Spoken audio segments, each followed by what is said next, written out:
ਵੇਖੋ ਵੇਖੋ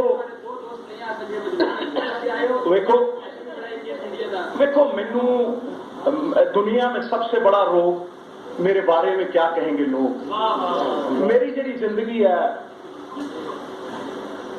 17 तो 53 ये अपने आप च ही प्रमाण है।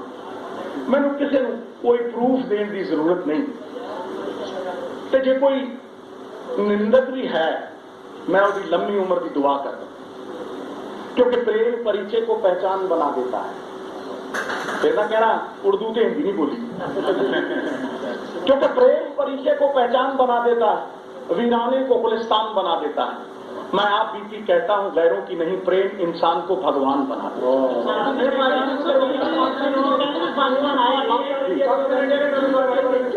ऐसा जी कि मैं कोई पॉलिटिकल बंदा बन के ऐसे नहीं आया, मैं एक दोस्त के नाते प्यार मुहब्बत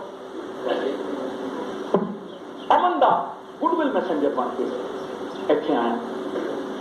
मेरी आस है, मैं खान साहब उन्होंने परसनैलिटी खेडा के दौर में बहुत वेख्या और औखियां घड़ियां दे विच मैं वेख्या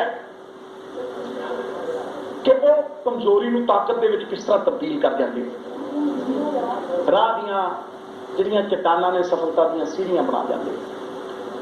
और यही अज पाकिस्तान को जरूरत है। और मैं चाहना मेरी एक सिद्धू साहब बहुत शायर हो, उस्ताद दामन ने कहा कि लाली अखियां की बई दसदी है, रोई तुसी भी हो रोई असेदियां तो बई मुल्क क्रिकेट देखना चाहते हैं कि तुसी इहदे वास्ते मैडिएटर का किरदार अदा करोगे। देखो बनोगे देखो मैं तो एक गल कहना कि कोई भी स्पोर्ट्समैन कोई भी कलाकार चाहे वो नुसरत फतेह अली खान साहब ने, चाहे वो बड़े गुलाम अली खान साहब ने, चाहे वो किशोर कुमार साहब ने, वसीम अकरम है, ये फासले मिटाते हैं, पुल बनाते हैं, ये जोड़ते हैं, ये तोड़ते नहीं। वेखो कैंची कटती है तो नाइफ पैड़ा थले ला के रखता है, तो सूई जोड़ती है तो साफे के सजा के रखी जाती है, तो जोड़न वाले को मान मिलता है तो तोड़न वाले को मान मिलता है। इस करके जोड़न वाले स्पोर्ट्समैन, जोड़न वाले कलाकार ये तो पुल बनाते हैं, फासले मिटाते हैं, अमन अमान के प्रतीक ने।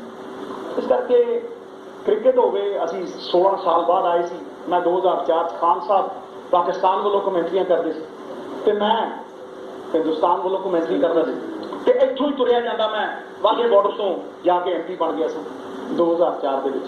सो ये स्पोर्ट्समैन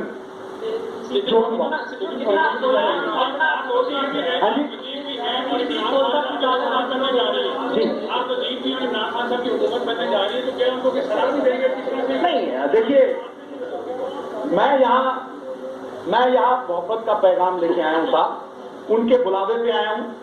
कुछ काम सरकारों के